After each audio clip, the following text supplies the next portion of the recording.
When we talk about hardware synth setups, I feel that there's one thing that's often forgotten, and that is how good Electron gear integrate with other Electron gear, and that you can make a really useful, super practical hardware synth setup with basically Electron gear and a few other pieces. And that is what we're going to explore in today's Summer of Synths episode. So I'm super excited to see that. And I'm also super excited that Summer of Synths is sponsored by Perfect Circ. It's a store that takes care of all of your synth, modular, Eurorack, and music gear needs. They have great prices, they often run sales, and you're also supporting not some mega corporation, but a smaller store, which I think is kind of nice. So go and check it out, and you not only support BoBeats, you support Summer of Synths and future events like this. With that being said, give a warm welcome to today's guest, Slow Haste. Hey, what's up? I'm Daniel, aka Slow Haste, coming at you from Portland, Maine, USA. While BoBeats is on the Bo Beach, I'm going to play him some music to drift away on what I think is the most versatile, compact, and definitely the most fun dawless setup that I've ever played with.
Before we hop into another jam, let's quickly go over what we have here. We've got the Electron Digitact, the Electron Digatone, and the Arturia Keystep. I truly believe this is one of the most compact and flexible setups you can get for your money these days. And the best part really is how easy and straightforward it is to get started. Let me quickly show you how simple it is to get a project template set up. First, let's go over connectivity. You're going to need just a few cables to get things going. The first is two 5-pin MIDI cables, and then two instrument cables. I like these HOSA cables because they're different colors, and I always like to use some sort of red or warmer color for right, red. Just keeps it easy to remember. So 2 MIDI cables, 2 instrument cables, and then whatever you prefer for your output from the Digitact, because that's where all of our audio is going to be routed. Here I have a 1/4 to 1/8 inch TRS cable, which is going into my 1010 Blue Box as my mixer. But your needs will of course vary depending on what your chain looks like after the Digitact and Digatone. So let's start from the keystep. That right there is a 5-pin MIDI cable sticking out between the keystep and this stand. So that is going from the MIDI out of the keystep to the MIDI in of the Digitact. Then we have the MIDI out from the Digitact going to the MIDI in of the Digatone. And conversely, we have a left and a right output from the Digatone going into the left and right input of the Digitact. And then our left and right outs from the Digitact to wherever you are sending your music. So it might look like a lot of cables, but it's really pretty simple. Remember, the Digitact is controlling the Digatone via MIDI, but the audio from the Digatone is going into the Digitact. Try not to get your wires crossed there. In order to get the Digatone's sound to come through the Digitact, we need to go to our master page. To do that, it's the 3rd page, so you're going to hold the function and hit LFO until you get the external mixer, 3 out of 3. By default, the left and right inputs are all going to be at 0, and the left and right panning are going to be in the center. In order to make sure you have this left and right panning, you want the dual mono to be on. This will treat the inputs as 2 separate mono signals, and you can hard pan the left to the left and the right to the right. So this will accurately depict any panning information you have from the Digatone. You can turn your left and right input on by holding function and turning the A and B knob. It will default go to 100. Or if you want a little more gain, you can bring it up to 127. Let's hop right into our MIDI settings. You're going to hop into the project settings and then go right to MIDI configuration on both the Digitact and Digatone. Also, pardon my kitchen injury. I don't mean to foully gesture at the camera. So let's go MIDI configuration, sync, and then set the digitact to send everything: clock, transport, and program change. Conversely, on the digatone, we'll go to sync, and we'll have it receive everything: clock, transport, and program change. I have send checked here, but I think it was probably just messing around with something in this project. Next, you want to go to port configuration, and you can do these with both devices as well. You're going to make sure that receive notes is checked. Next, we're going to set the MIDI channel. Keep all of these track channels default, and your auto channel is typically going to be set to 10, I believe, but it's pretty arbitrary here. All you have to do is make sure that the Arturia key step is set to the same auto channel. In order to do so, you're going to hold Shift and press the key that corresponds to the shift function text. So that's 16, which again matches our auto channel. Make sure your program change out channel on the digitact matches your program change in channel on the digatone. We're not using the key step for any program changes, so it doesn't matter that this is the same as the auto channel. On the top of the port configuration menu, you also just want to make sure that these options are all set to MIDI. Lastly, as we want to be able to control the notes on the digatone from the key step, which is being routed into the digitact, we want to set up our MIDI channels. We're going to exit the project menu and go to the source page. We're going to configure MIDI A through D on the digitact to correspond to tracks 1 through 4 on the digatone. As you can see, I have these set up already.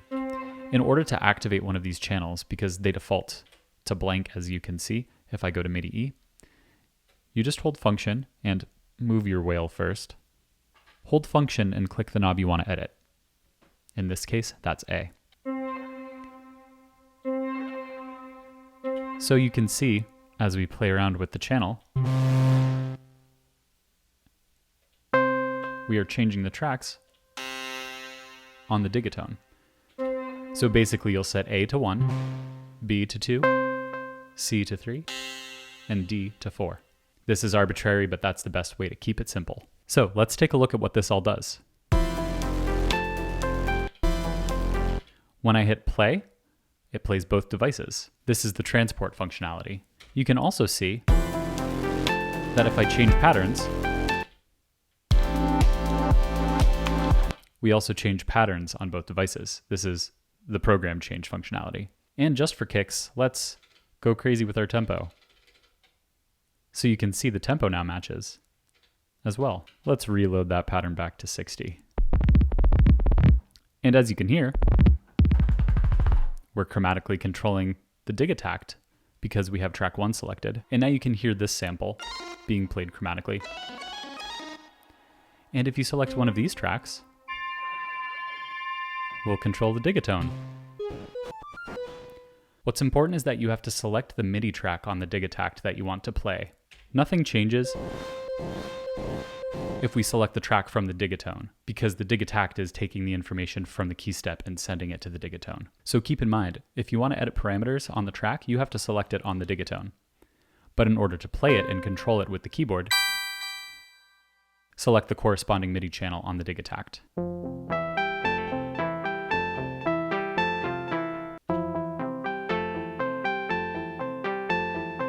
Or something like that. I tracked this a long time ago and don't remember how I played it, which is part of the beauty of this setup, is that you can record things in and then they're there forever. You don't have to know what you're doing.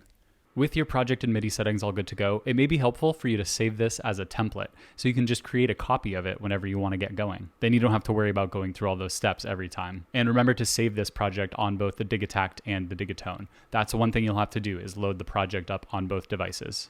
The key step comes into play because it makes it more performance friendly to enter in notes while live recording on the digatone. So here's a super quick and dirty example of how to live record playing the key step with the digatone.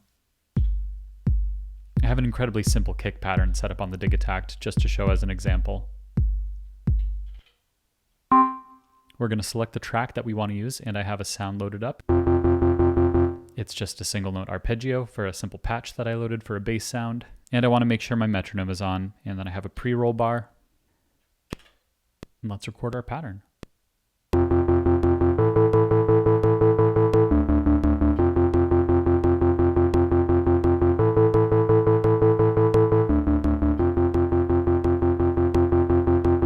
And now we hit play on the digitact after turning our metronome off.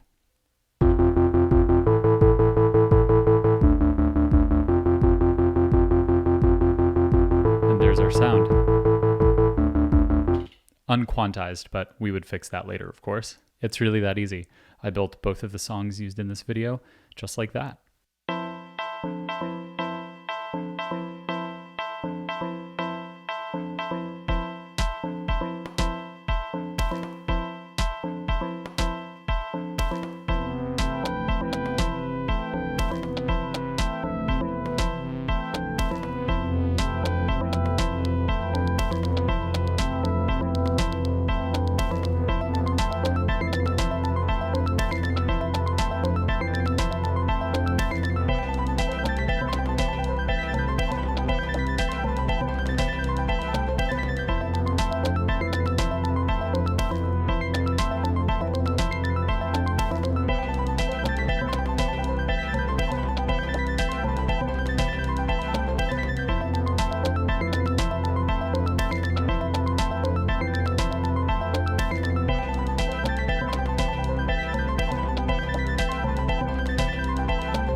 The key step really comes into play here, in my opinion, because it makes it a super performance-friendly setup. It's really fun to have the full range and familiarity of a keyboard that you might use in your setup already, rather than being confined to the sequencer buttons on the Digatone, which, don't get me wrong, feel great, but it's more fun to play on a keyboard anyways. I really do think the best part about this setup is the flexibility that it allows you. I personally have these three set up so that I can use the keyboard again to enter notes into the Digatone, but if I'm going to perform live, I'm usually not playing those parts live. I would rather add in a guitar or something, for example, so I can just disconnect the key step, take the Digitact and Digatone with me, and not have to worry about that component. On the contrary, if you are a keys player and you want to be able to have that performability, then just throw the key step in your bag too. The key step can do so much more, obviously, than playing notes, but I think with such a powerful sequencer on the Digitact that it's best to use the Digitact as the brain of this setup. Keeping it simple is really the best way to do it. It's a really great way to play to the strengths of the different devices. The key step is a keyboard, the Digitact is a drum machine and a sequencer, and the Digatone is a great mind-bending synth. Bo, I hope you're swimming in a sea of keys, or whatever other stupid synth joke I can't think of right now, and thanks for having me join this summer. Peace, y'all. Thank you so much, Slow Haste, for being a part of Summer of Synths, and thank you for watching. Now, if you want to support Summer of Synths, make sure to go and subscribe to Slow Haste and all the other guests, and also make sure to check out today's sponsor, Perfect Circuit. If you buy something using my links in the description, you not only support me, my channel, but also future Summer of Synths events. So thank you so much for being here, and I hope you have a great summer. Now, I'm gonna...